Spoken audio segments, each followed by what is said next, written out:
രാവും പകലും വരുന്നു പോകുന്നു പോയിക്കൊണ്ടിരിക്കുന്നു. സ്ഥിരമായൊരു വസ്തു ഇന്ന് വരെ നമ്മൾ ജീവിതത്തിൽ കണ്ടിട്ടുണ്ടോ? ജഡസുഖ സാമഗ്രികളിൽ ചിലത് തുടക്കത്തിൽ മനോരമം, ചിലത് മധ്യത്തിൽ, ചിലത് ഒടുക്കത്തിൽ. മുല്ലപ്പൂവ് പോലുള്ളവ തുടക്കത്തിൽ മനോരമം, മനുഷ്യദേഹം മധ്യമായ യൗവനത്തിൽ മനോരമം, മധുരഫലങ്ങൾ പഴുത്തു പാകമാകുമ്പോൾ ഒടുക്കത്തിൽ മനോരമം. എന്തു തന്നെയായാലും ഇവയെല്ലാം തന്നെ വിനാശകളങ്കത്താൽ പരിദൂഷിതങ്ങളാണ്.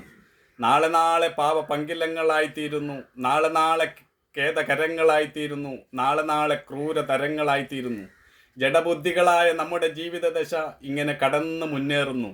ബാല്യം അറിവില്ലായ്മ കൊണ്ട് ഇരുളടഞ്ഞത്, വാർദ്ധക്യം കളത്ര പുത്രചിന്ത കൊണ്ട് വ്യാകുലമായത്. ജീവിതത്തിൽ ശാന്തിയും സമാധാനവും എവിടെയുണ്ട്? ഒരിക്കൽ പത്യാഹാരമായിരുന്നത് മറ്റൊരു സന്ദർഭത്തിൽ വിഷമായിത്തീരുന്നു. ഏതിൽ സന്തോഷിച്ചുവോ അതൊക്കെ ഒടുവിൽ നമ്മോട് വില ചോദിക്കുന്നു. നമ്മുടെ സകല കർമ്മങ്ങളുടെയും സകല ഭോഗങ്ങളുടെയും ഫലം ഒടുക്കം രോഗവും മരണവുമായി തീരുന്നു. അന്ത്യകാലത്ത് രോഗശയ്യയിൽ നിരാലംബനായി കഴിയുമ്പോൾ തൻ്റെ പണമെല്ലാം അവിടെ നഷ്ടപ്പെട്ടു പോകുന്നു. അനേകർക്ക് താങ്ങായവൻ ഇപ്പോൾ ആരുടെയും താങ്ങില്ലാത്തവനായി തീരുന്നു.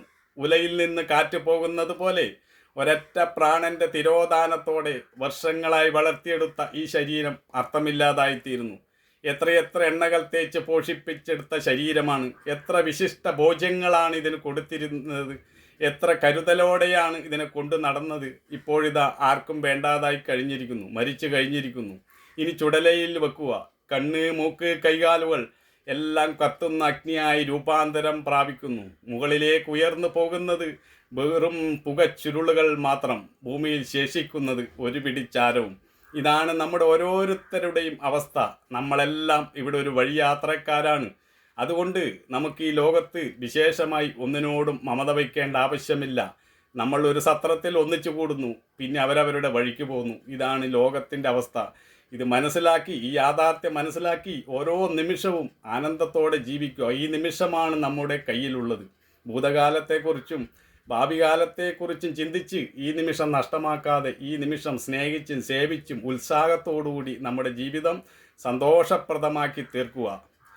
ധാർമ്മിക മൂല്യങ്ങളെ പരസ്പരം കൈമാറാനും സ്നേഹസമ്പാദം നടത്തുവാനും ഈ ചാനൽ എല്ലാവരും സബ്സ്ക്രൈബ് ചെയ്ത് പ്രോത്സാഹിപ്പിക്കണമെന്ന് വിനീതമായി അപേക്ഷിക്കുന്നു.